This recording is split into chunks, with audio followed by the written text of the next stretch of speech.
All right, here we go for Friday, November 4th already. I can't believe it's November and it's still almost 70 degrees here in New Jersey. I don't know what's happening. Um, Growth intentions, personal and professional development call. We will have some people coming in. So we'll do some intros. We'll do a breakout room today because I think we're going to have about 10 people here today if registration is accurate. And the two books I picked today are both about mental performance coaching. One's called Executive Toughness. It's a mental training program to increase leadership performance. It was a book written back in 2011 by Jason Selk. He's actually a personal connection of mine, which is kind of cool that it's happened since I read this book a long time ago. And it's really about developing mental toughness for leaders. And the book is an entire coaching program in itself. So if you do any coaching with leaders, highly, highly recommend this book. There'll be tons of tools for you to take from this book and actually use it with your clients. And the other book is Coaching the Mental Game, which is leadership philosophies and strategies for peak performance in sports, but it also translates into everyday life. And I have used some of the theories from this book, not only in fitness coaching, but actually in nutrition coaching, weight loss coaching with clients, and also productivity. So getting people in the habits of what they're supposed to be doing. And here's Susan and Christos. Awesome. So I think you really enjoy um, the momentum pieces that coaching the mental game can bring your clients. I think that's really fun. All right. Hi, Susan. Hi, Christos. Thanks for joining us today. We're just getting started. The two books that we're talking about today are on the mental game of coaching and mental executive coaching, but it really comes all back down to sports and that sports piece, that being an athlete piece, for me in my coaching has really shifted. It enabled me to coach people at a deeper level. So I'm excited for this conversation today. If you haven't had a chance to grab the two book summaries, they're in the community under the growth intentions tab, and you'll see two PDF downloads. You can download them right to your computer. Let's do a round of introductions since we have some new faces for Growth Intentions today. Nancy, let's start with you. Who you are, what you do, where you're from, all that good stuff. Hey, I'm Nancy Zier. I am into sales psychology, and I am also known as the LinkedIn Whisperer. I work with exclusively with entrepreneurs who want to uh, obviously get more clients and hate being salesy. And I work with LinkedIn profiles in terms of helping you identify how buyers make buying decisions so you can adjust what you say to match their style. I am currently living in Stuart, Florida. I used to be in Massachusetts as of a little over a year ago. So Susan Finn and I know each other, so it's good seeing her. Um, did I cover everything I'm supposed to? Yeah, unless you want to tell our little secret that we've been emailing back and forth about. Oh, the fact that I'm joining the Idea Lab community. Yeah. Hello. I know Susan's in it too. Yeah. Yeah, so Nancy is one of the newest experts to come to the Thank you. community. Appreciate that, And Charlie. yeah, she's gonna build her own thread and, super excited to have you join us with all your wisdom, Nancy. Thank you. Thank you. Yeah, Judy. Every time I say your name, I want to go, Judy, Judy. I don't know why. Well, I don't know, but it's nice. It sounds happy. I'm Judy Cave, and my business is Aligned Consciousness. And what I do, I'm in Tarpon Springs, Florida, And I don't do coaching, but I help a lot of coaches with their clients because I can help people get rid of the limiting beliefs that they got, the subconscious beliefs. That's what I focus on. So this will be really interesting, as it's mindset related, to hear what the coaching advice is so that I can better serve the coaches I work with. Well, you will absolutely love both of these book summaries, and they're written by one of my coaches for 3 years, Brian Johnson, and you'll probably love them both so much that you'll go and buy the books, because I know that's how I felt when I read both of these. Great. I'm looking forward to it. Thanks. Awesome. Monty. Hey there, welcome everybody. I don't get to jump on very much because of schedule and stuff, but it's great to be here with you guys. My company is Abound Social. We're a lot like Nancy. We work with people on LinkedIn. We break the cycle of feast or famine sales by taking connections from cold to close. We can do that for you, or we show you how to do that. We provide education, tools, accountability that creates your opportunity. And Monty's company is one of our community sponsors, which his logo just got added to the page. So woohoo! Super excited. Everybody I know gets referred to Monty almost. Almost, So yeah. Thank you. Thank you. Carolyn, welcome. Hello. So I am Carolyn Zick. I own Bad X Enterprises. I'm a social marketing expert who focuses on helping people be intentional and impactful with their online marketing while being respectful of their mental health. Social media is absolute garbage for your brain. And I think your brain is your biggest asset as a business owner. So all the strategies that I lay out for business owners, entrepreneurs, and community organizations focus on mental health positive strategies that really work. I am also director of marketing for Communify. We're a software startup that specializes in data aggregation for communities, online communities, like this amazing one. And I am co-founder of an arts publication and creative ecosystem called Amidst. We focus on creatives of the Midwest. And I am based in the Midwest. Awesome. Well, welcome. It's a pleasure to have you in my community and to be in yours. You've created something really cool. Make sure you put all your links in the chat too. This is a personal and professional growth call, but by all means use it to connect with the other members that are here on the call. That's what we're here for. So Carolyn's got an awesome community that she's built on another platform, not the same one as the Idea Lab, but equally as cool. So well done, Carolyn. I've been exploring a little bit. It's been fun. Christos, welcome all the way from Greece. Hey, Suzanne, good to see you. Hello to the community. Thank you so much. Great to be here. What I do is I help solopreneurs and small business owners create more impact by putting themselves first, prioritizing self-care, health, nutrition, high-quality sleep, work-life balance. And we're so passionate about what we do that we sometimes forget that it's important to take care of ourselves. And I help people with that. Something I face myself. I've been self-employed for almost 10 years now. And it comes with many challenges. It's a lovely game, definitely, but can create isolation, anxiety, stress, so many things. And we need to make sure that if we want to play the long game, we need to address these things. So this is what I do. A big hello from Greece to everybody. Awesome. Well, nice to have you. Thanks for making time for us today. Miss Susan Finn.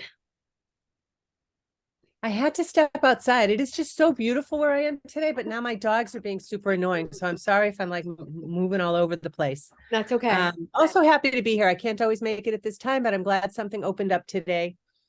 Calling from Westport, Massachusetts, and I loved what you guys are talking about, like the mental health and being marketers, but prioritizing mental health.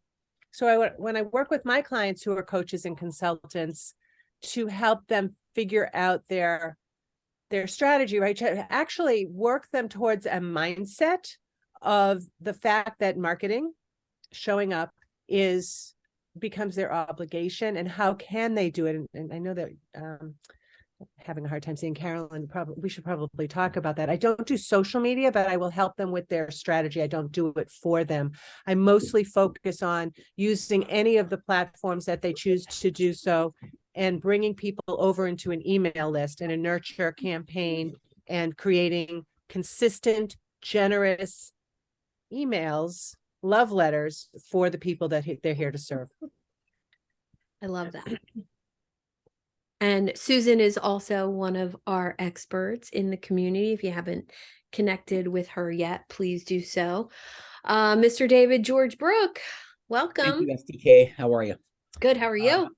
Good morning, everybody. David George Brooke, that gratitude guy, residing in Seattle, Washington, and it is not pretty here. It's pouring down rain, which of course is nothing new for Seattle. But as that gratitude guy, my primary focus is keynote speaking. I try to do at least a couple of months. My topic is, of course, gratitude, and my current topic or my current title is neutralizing obstacles through gratitude. As a result of doing those talks, I do a lot of coaching and get coaching clients from the talks. Also do online courses and books. And I'm also a big YouTuber with a lot of YouTube, a lot of subscribers rather, and a lot of videos. I have like 1,700 or something on video, or on YouTube. So, but it's a number of people have said already. It's just all about serving people and being around like-minded people. And when you get around like-minded people, we've all heard this, the rising tide raises all boats. You heard it a ton of times, but it's so true. And so you're around people like everybody I see here. It's just so encouraging and keeps you pushing forward. So great to be here. Thank you. Thank you. Casey.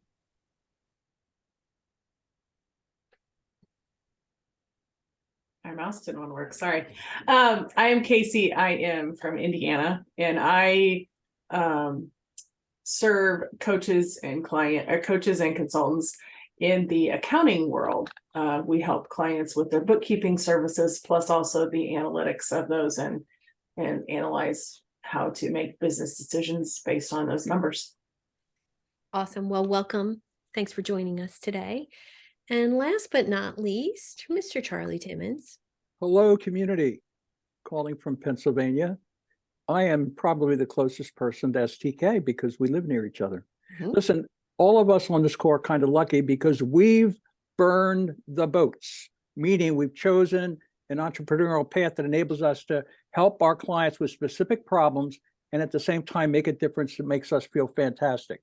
Other people, however, are navigating their professional lives with lots of anxiety and challenges. And I help them fix those challenges because I help them figure out what's next for them, put a strategy together of how to get it, and more importantly, work with them to keep it so they have more fun, have more meaning, and make more money moving forward. So I'm interested in meeting people in your network that you know are struggling with this because I fix that. You may not, you may want to help them, but the best thing you can do for them is just say, I know a guy. I'll be very happy to give him an hour of my time, and you'll get credit for that. Thank you very much. I love that. And Charlie is one of our experts here in the community as well. And I had the privilege of working with Charlie last year this year. I'm saying last year, like it's 2023 already, but this year. And we really clarified so much just through conversation and actually connecting and him asking powerful questions for me. And it's one of the reasons that you're all here in this community, why I chose to take bigger action towards what I wanted, because I was able to clarify what I wanted through, Charlie asking me those questions and doing some assessments and all that good stuff. So thank you, Charlie. And thank you for being here. You're worth it. Thank you. So are you. So are you. Oh, so much love in the room. I appreciate you guys.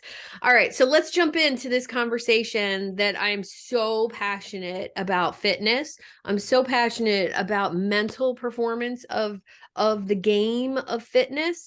And I think one of the first things I want to say is I didn't realize when I was a semi-pro athlete in my 20s that my mind was helping me do it. So it wasn't just my physical abilities, and it wasn't just the fact that I was fearless and willing to do anything. Like literally willing to get into a helicopter and say, where are we going?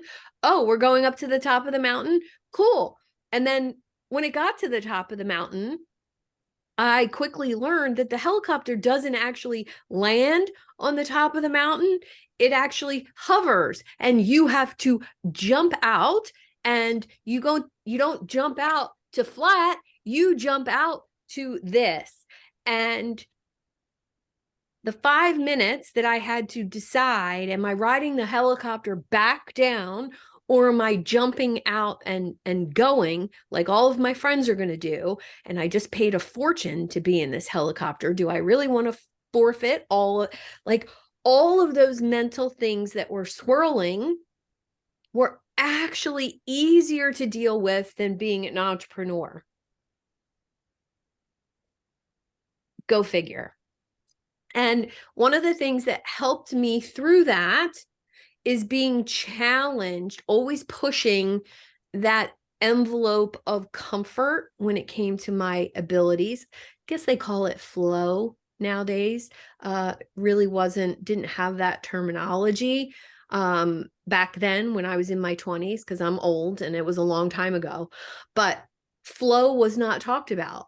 And those mental things were not, mental strength wasn't really a thing back then. You just had balls or you didn't. Did you have the guts to do it or you don't? And that has changed. And what's cool about that is that now we have these words and tools and skills that are actually more tangible that we can use to help our clients. And the first one I want to talk about is seizing the task at hand. And all professional athletes, all great entrepreneurs know how to do this simple thing. What is right in front of you? What is important now?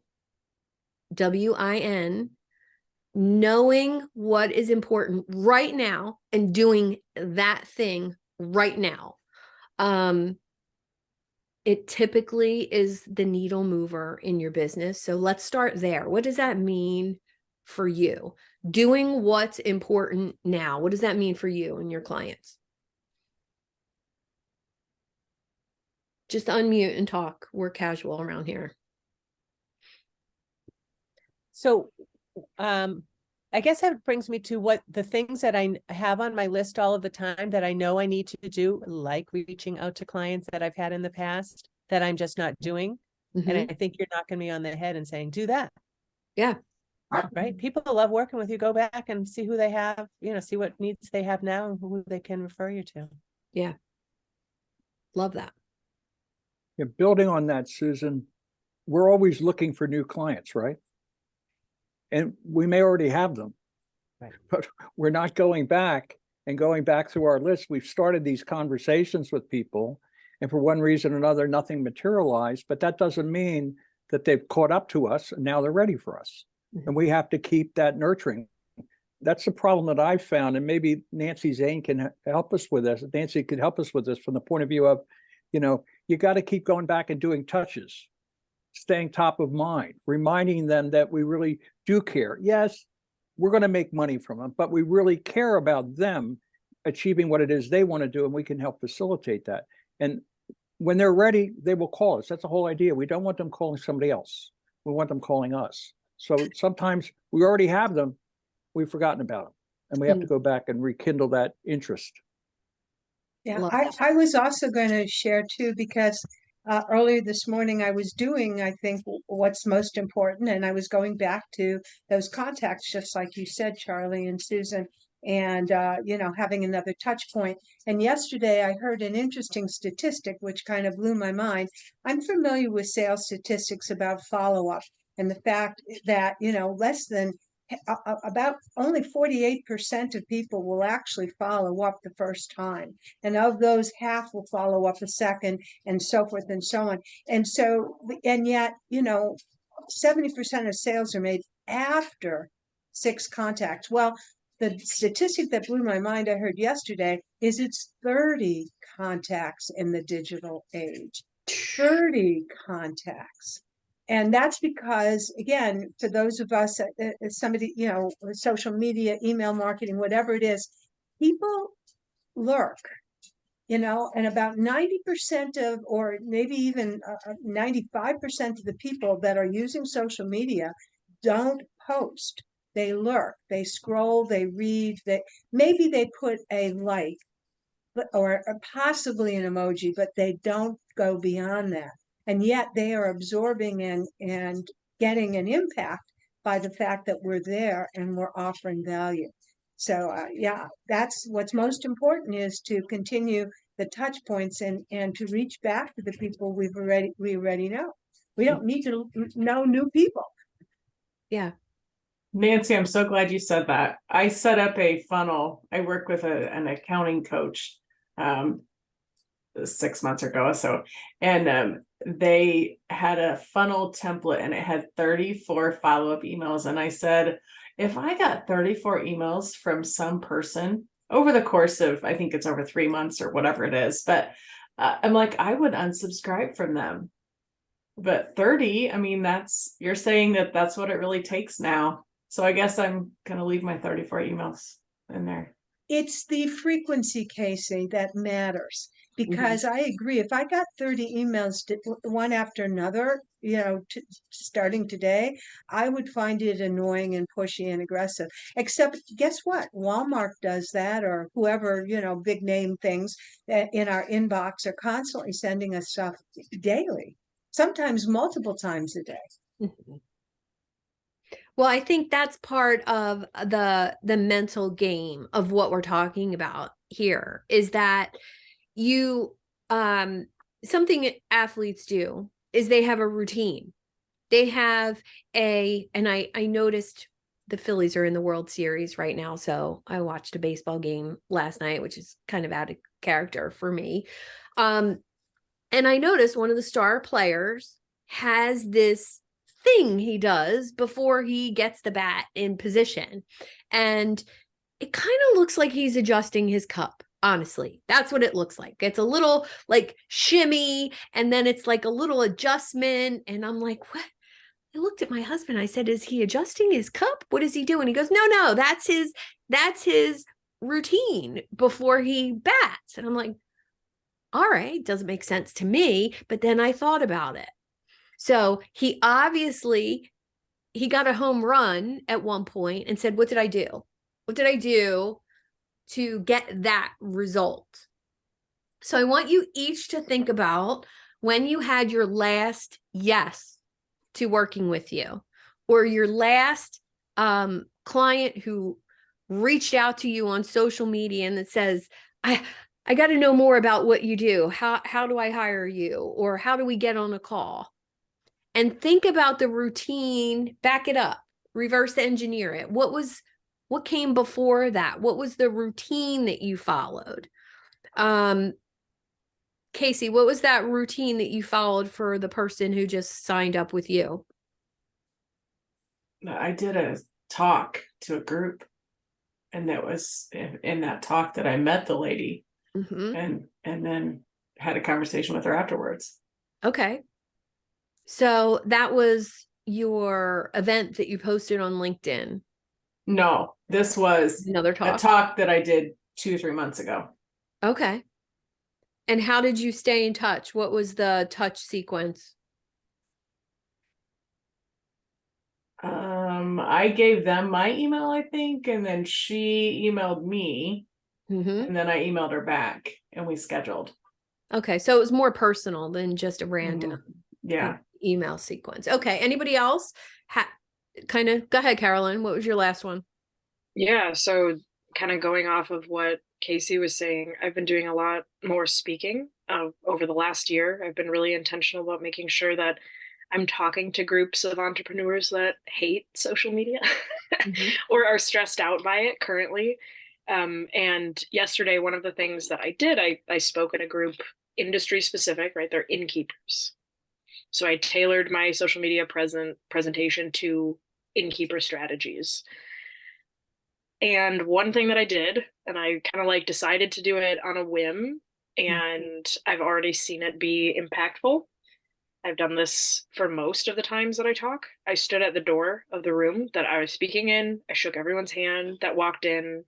Some people were like really weirded out by it. I introduced myself. Like some people actively avoided me and like just wanted to slip into the room and sit down, but I still waved at them. Uh-huh. I respect the introverts. I'm married to one. I get it. Yeah. But after that, right, I knew people's names in the crowd. I could call on them specifically. And then afterwards, I had another conversation with a couple of the people that I had introduced myself to before. And they were like, they said to me specifically, they're like, I've been to so many conferences, I've never had a speaker introduce themselves. Like up on the stage, sure. Yeah. Like shaking hands, bringing people in, telling them to sit anywhere. And I've already emailed back and forth with those people, like having conversations about it, like, because we already have a relationship, like building the relationship out, and it takes extra work. It takes time, even if I'm doing it virtually. It's like, how can you replicate that handshake experience of looking people in the eye? Yeah. That's actually one of the techniques that I've been with the National Speakers Association, and doing what you did is one of the techniques that we suggest. And just like you used it, it really works. It's very effective at creating connection with your community. And also, I'm an introvert. By introducing myself, I feel more at home with the audience. They're not strangers anymore. I love that. And I'd like to add that part of our anxiety as entrepreneurs or an athlete is worrying about the end result. Am I going to fall? Am I going to hurt myself? Am I going to win? Am I going to land the client? It's all of that worried about the outcome.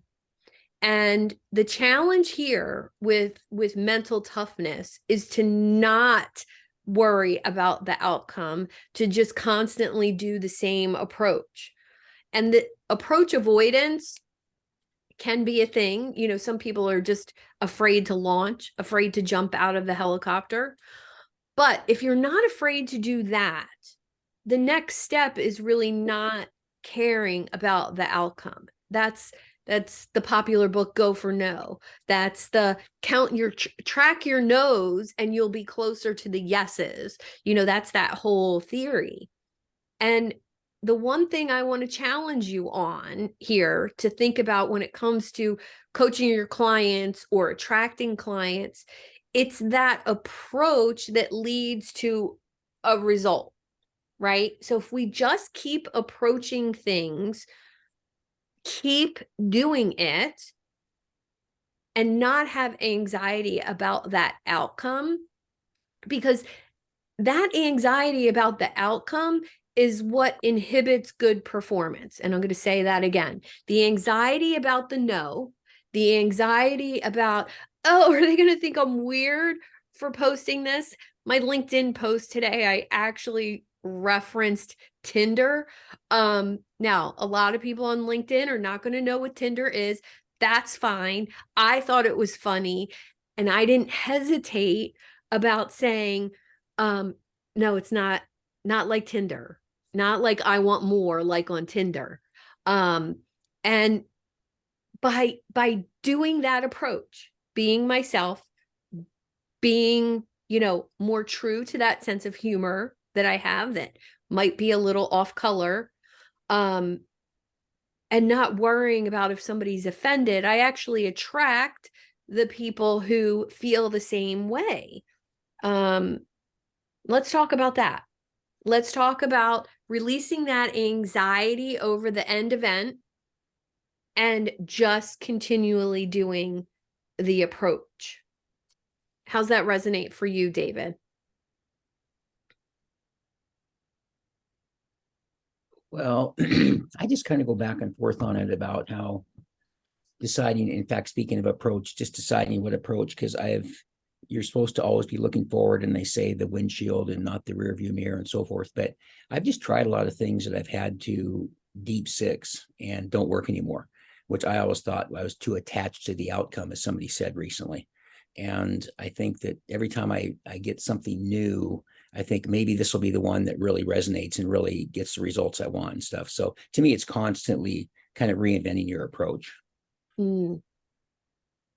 And tweaking it to the extent, Well, I Do think you- primarily the outcome. I mean, The that's outcome. I guess that would be the obvious thing too, is that you and I have talked, and I've said this to you before and other people about this constant question every day. Is this the most important thing I should be working on? And I'm just amazed how many rabbit holes I go down doing something. And I catch myself, this is not helping you at all. And so I think anytime you attach it to the result, and whatever that result may be, whatever your criteria is, if you're getting those results. And it's interesting because even on the whole subject of follow through, it's one that I bring up with friends of mine and different people. I'm just shocked about how many people have bad follow through.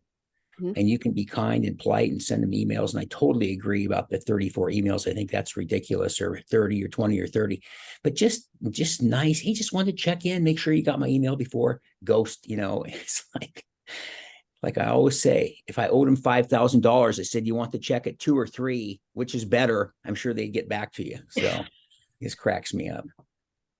Yes, I totally hear you on that one. But let's check in about your personal energy with the approach. And because this ties back to athletic performance, you can't control the response. And we know that. You can't control that outcome. But what you can control is your focus, your intensity, your excitement, your passion, your purpose, all of those things about what you're selling or what you're offering. What about your personal energy? What about your breathing pattern? What about the intention you put behind a meeting or an email or a reach out to somebody?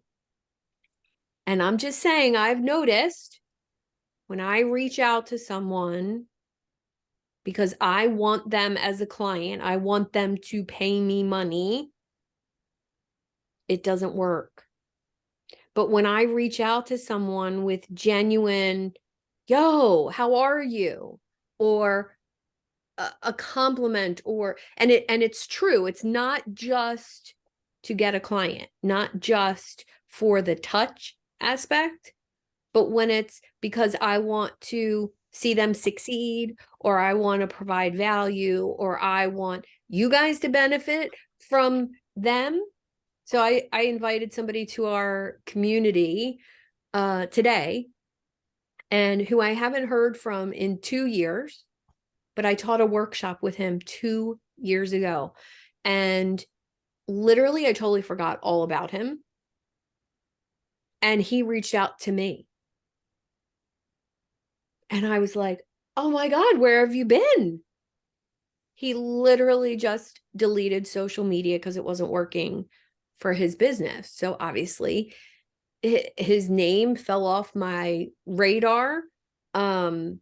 He's done all his email sequences from me, so he's not receiving anything anymore from me. And if I had responded with, oh, I want him as a client, it wouldn't have been the same outcome. Let's talk about that.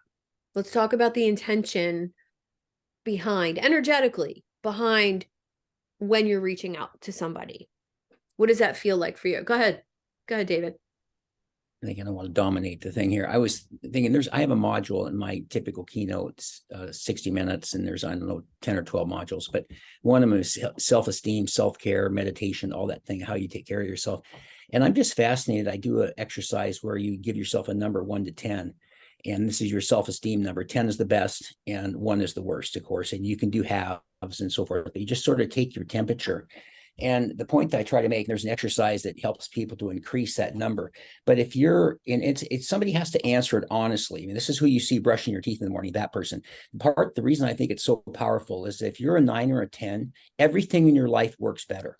Even the people that don't get back to you, it doesn't bother you as much because everything I got it going on here, and that's your loss, not mine. And it sounds like it could be cocky, but if you're a 3 or a 4, everything sucks. And so what's the goal? Not getting more clients, getting up to a higher number. What does that take?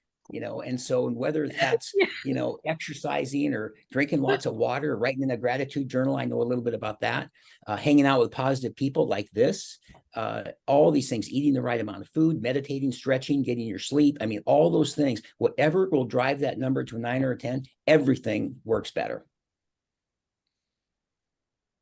Can we all agree with that? Like, yes. Yeah. Mic drop. I think mic drop. I was just gonna say that, Charlie. I think that's a mic drop. Yeah. Yeah. Yeah. Yep. So, I'm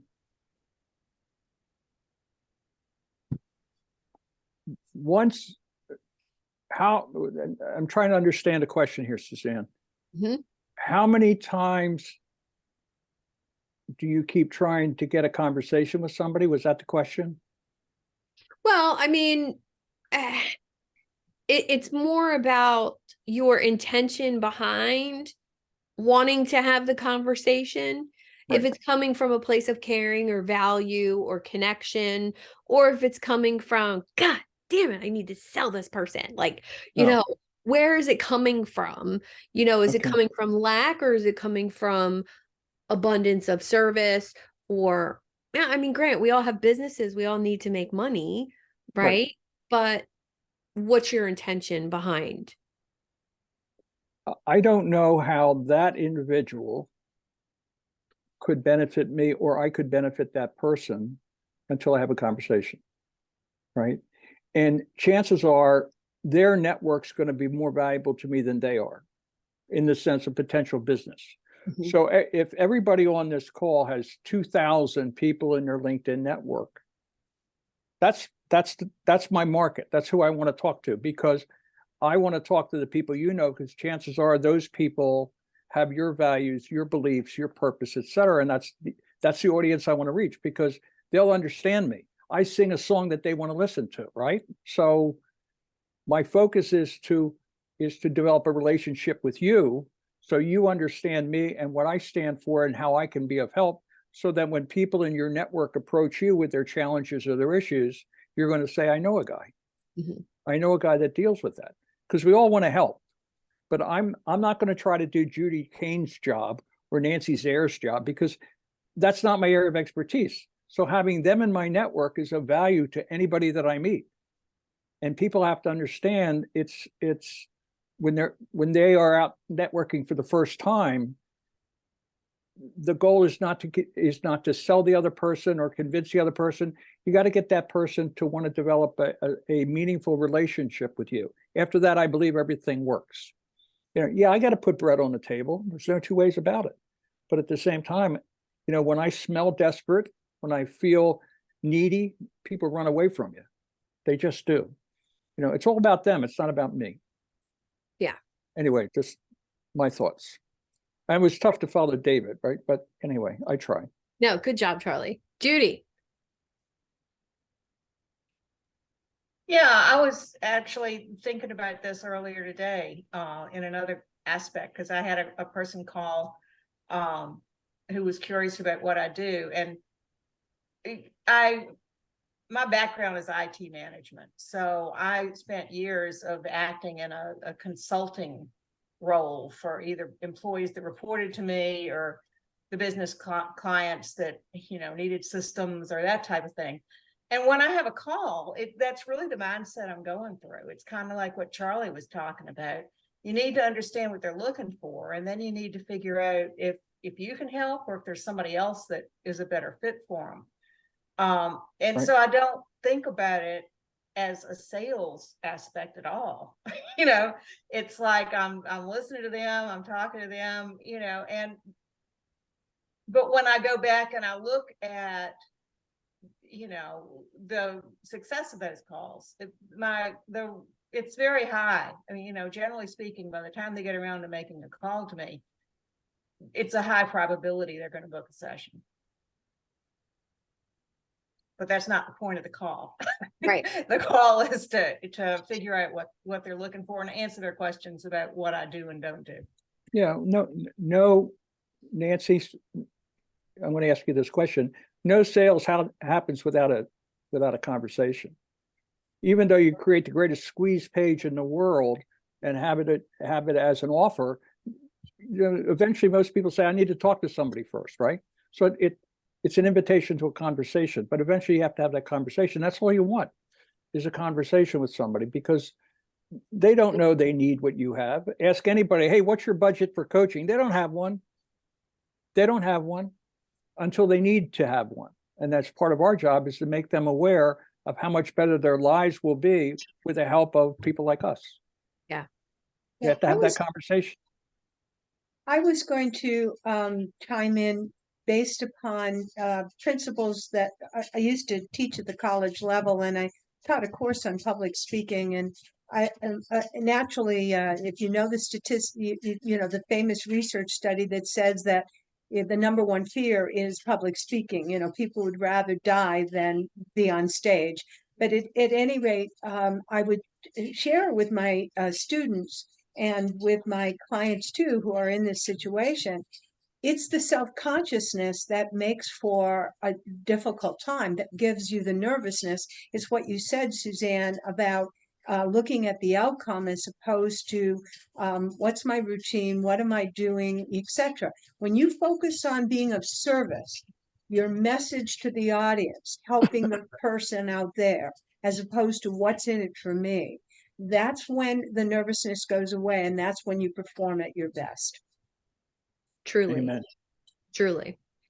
I put in the chat a little something about mental toughness being tied to goals, product goals, process goals, financial goals, doesn't matter. Mental toughness is about having those goals that you set for yourself. So I'd love to challenge all of you to put in the chat your number one goal for the next 12 months and what that looks like, whether it's personal. My number one is totally personal. It's totally regarding my physical fitness. I had a setback with injury about 2 years ago, and I'm healed. So there's no more excuse of not to be in the best shape that I can possibly be at 56 years old. Sorry. Can't believe I just said that. But there's no excuse left, right? I'm ready. That's my number one priority. That comes before work. It comes before anything else on my to-do list. So what is it for you? And let's use this space to actually share that with other people. Goals that you write down, goals that you share with other people are more likely to be accomplished. And the other thing I want to share, and this is about, this is from the book Executive Toughness by Jason Selk. One of the things that he gives, and it's in the notes, and you're going to absolutely love it. It's a 100-second mental workout. And I literally find myself doing this mental workout 3 to 4 to 5 times a day. And it's literally 100 seconds. It's 15 seconds of breathing. It's 5 seconds of an identity statement. I write that identity statement, who I want to show up as every day in my journal, but saying it to myself is super powerful. And then I envision, kind of close my eyes for 60 seconds and run a video through my head of what that looks like. And then the identity statement again, and then breathing again. 100 seconds of that before getting on a sales conversation, before doing a live video. I did a live video interview with one of our experts here in the Idea Lab, Denise Segal. We've been business besties for years. I probably know her business better than anyone else. And right before we go live, I do that 100-second centering technique. Remember who I am, what I'm doing, and what that looks like in a movie. Close my eyes. What does it look like? How am I showing up? What am I saying? What's the energy behind showing up? People say that to me all the time, that I show up with great energy. Well, that's cool. How do I do that? When do I do that? When does it show up for me? What did I do before that? Susan, it's my version of adjusting my I love that. Yes. Yes. Charlie says goal optimal health. I want to dance at my newest grandchild's wedding. Awesome. So does that involve some sort of different eating routine, different workout routine, more walking, more water? What does that look like? Really get granular with it. Monty says 1 million in revenue and lose 20 pounds. I'm going to say losing that 20 pounds is going to make you more money than you ever thought possible. Come along with us on that challenge. David and I have set some fitness goals with each other. We emailed each other what our workout plan is.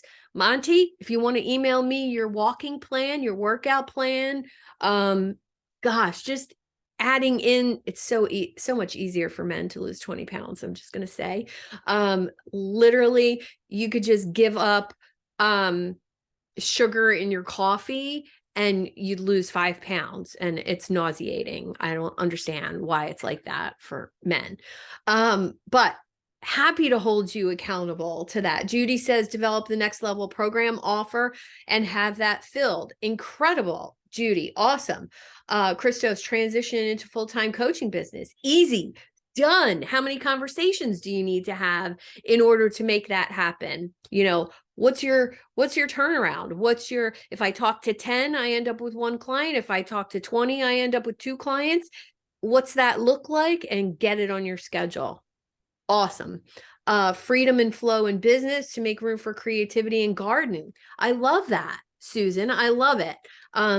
Freedom and flow, that's all these mental things we're talking about, to be in that zone of genius where you don't need a script. You don't need a to-do list. It's just happening. I love it.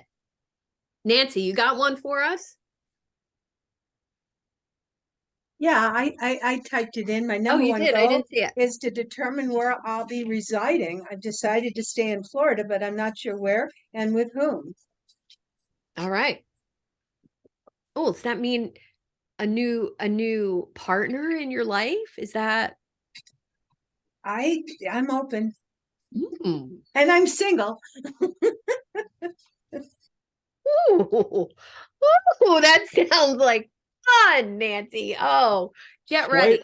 Swipe left, swipe right. I haven't even swiped up or down.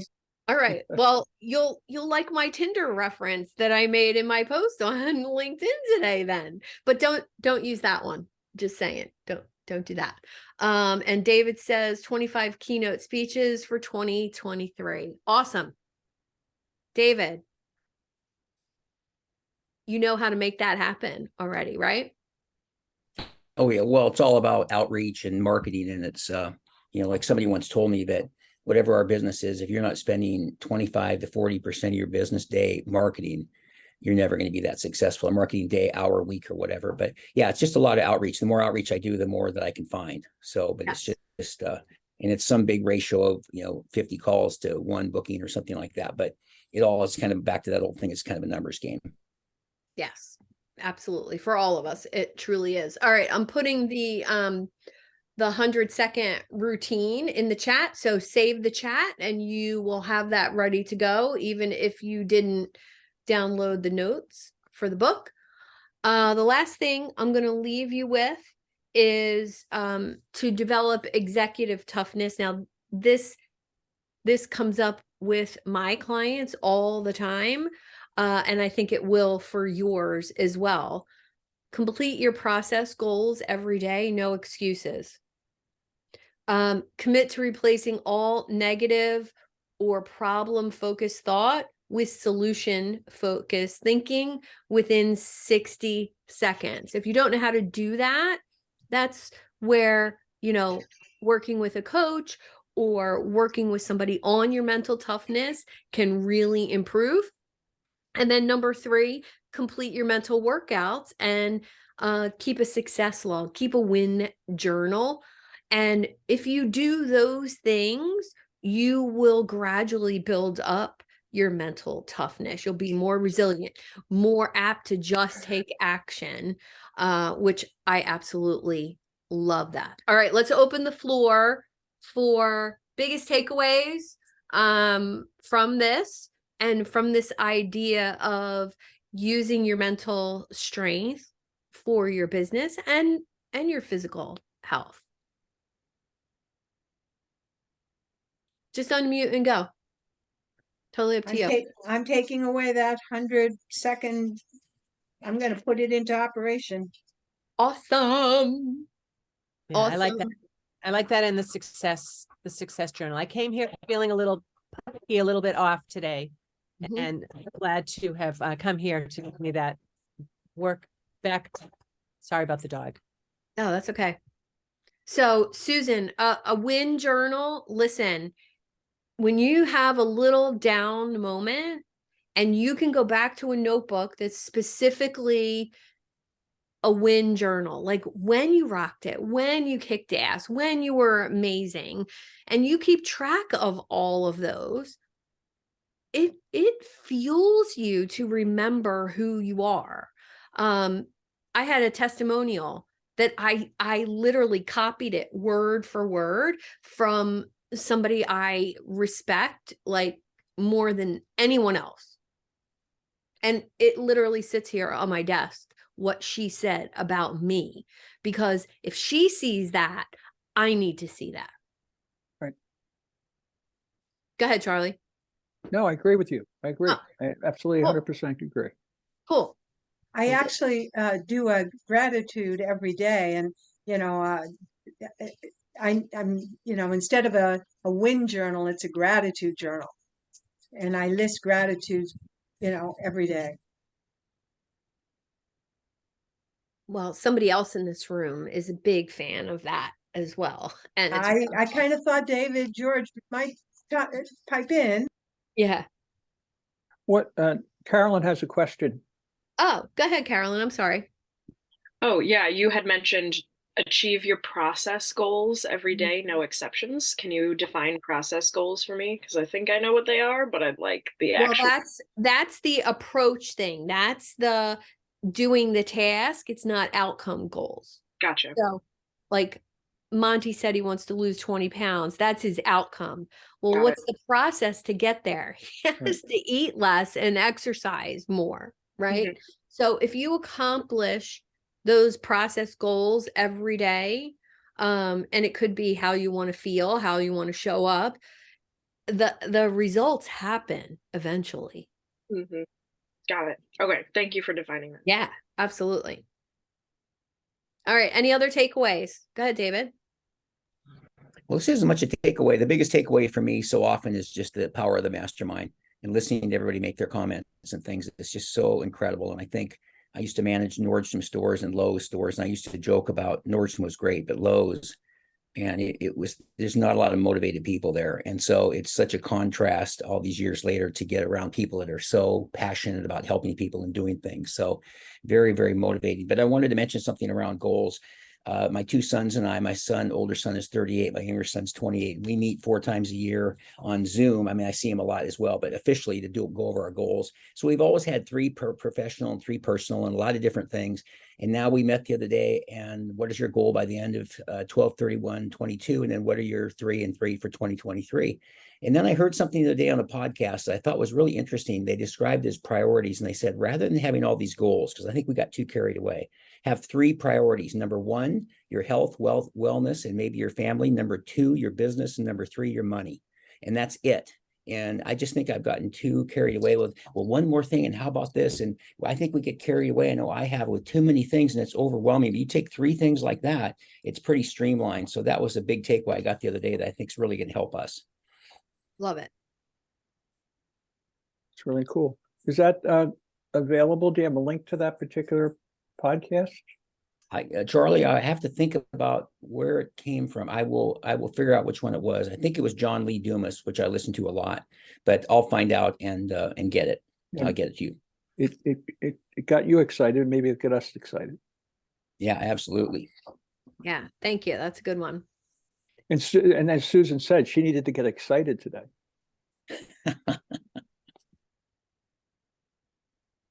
This has been great, Suzanne. Great way to great way to end the week. Thank you. Good, Awesome. good conversation. Welcome, Carolyn, and welcome, Nancy. Thank you. Yeah, we're going to rely on you two. Does our fitness trainer here in the room have anything to say before we go? I just want to add that I love the 100-second. Like, I'm going to do it for sure. Share it with my client for sure. Yeah, and yeah, love the energy of the room. Nice. I didn't have much to say because most of the people covered already what I wanted to say.